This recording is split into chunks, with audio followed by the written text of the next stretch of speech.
Welcome to my Techniques in Drawing, Part 2, Shading. This will be the dragon subject. Now before you see the linear contour drawing that we did in the prior segment, and this dragon subject today will be shaded. I'm going to take you step by step through some of the things that I consider in the process that I work with. As you can see here, I'm starting with the shading right around the eye socket and the cheekbone. One of the things that you want to make sure you do when you're shading is first pick a light source and make sure that you try to maintain consistency throughout the drawing with that light source. A lot of times I'll see students and people come to me with portfolios where you start seeing multiple light sources, there's nothing consistent, and of course the more you do that, the less realistic the image looks.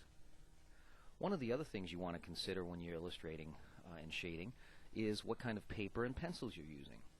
Now for this particular segment I was using the Pro Art series graphite drawing pencil, and the pencil was a 2B.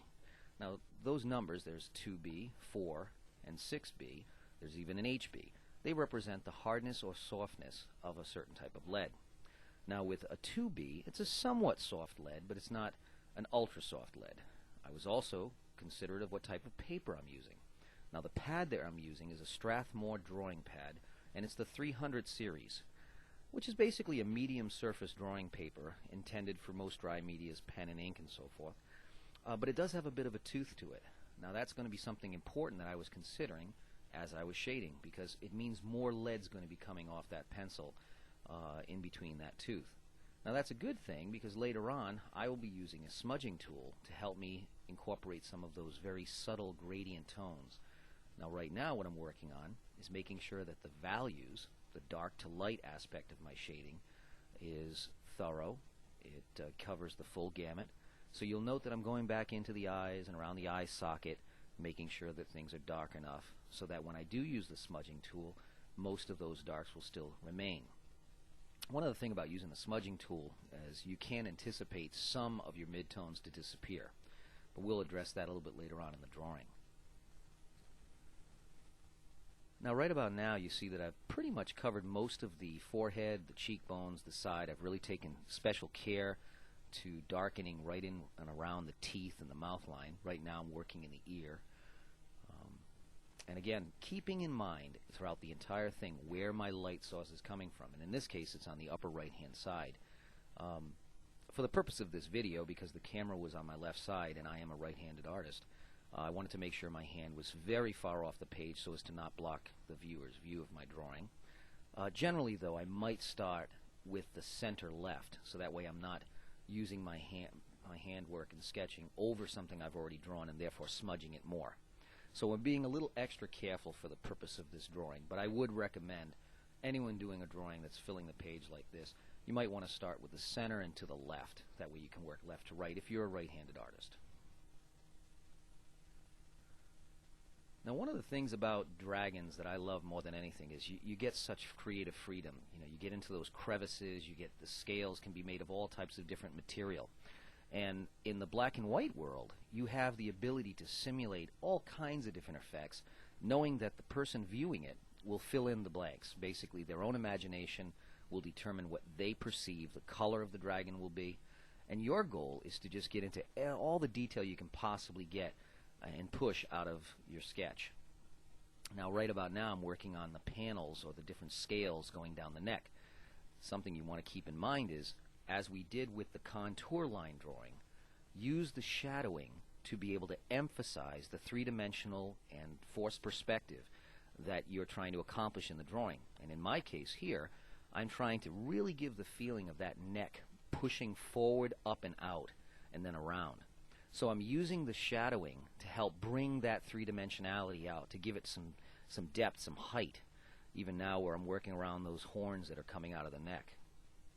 Keeping in mind, again, the light source coming from the right, the upper right, is going to have all of those little plates and horns casting slight shadows to the left.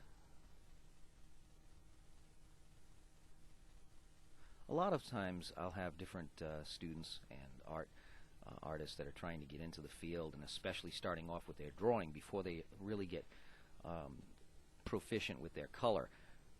a lot of them don't take the time to really study all of the different subtle nuances that happen in shadowing. One of the things that I find missing a lot in drawing is the reflective light. Now, what is reflective light? Basically, black and white, when you're doing black and white drawings, you can really demonstrate that by showing on the side that is the most shadowed with the least light. Many times, atmospheric light will come back and cast itself on the most darkest sides, but only on the outer ridges. So if you look later on, you'll get a close-up of this image. On all of the left side, over where the shoulder is, the neck, running all the way down the arm, I will leave a very slight highlight running the entire course of each of those little plates and scales. And this would be in the darkest side, just on the outside left edge.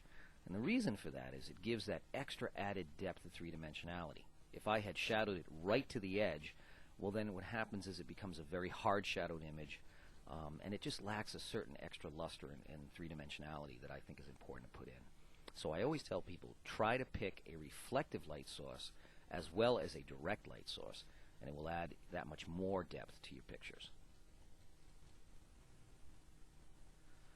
As you can see, a lot of what I'm doing here is I'm basically working center, top, and then starting to work down. But I'm also considering the anatomy of this dragon. Now I am using, at least for the head purposes, I was using kind of a crocodile reptilian type base anatomy, a little bit of a horse structure in the cheekbone and the nose. And then as I went towards the back, it became very reptilian, basically working on that snake-like type neck. But then as I got back into the upper shoulders, or the trapezius, and into the deltoid, as we call it in anatomy, I'm basically utilizing somewhat of a human format, a human base for anatomy. And right now what I'm doing, to keep my symmetry going, I work in shadowing, just like I do when I'm drawing, on both left and right side of the spine. So I'm keeping that same consistency as I did with the line drawing in when I shadow. I find that important too, because a lot of times you can get caught up in those little tiny nooks and cranny details, and you stop looking at the overall piece, especially the left side and the right side. In shadowing, just like in contour line drawing, you want to maintain a certain level of symmetry.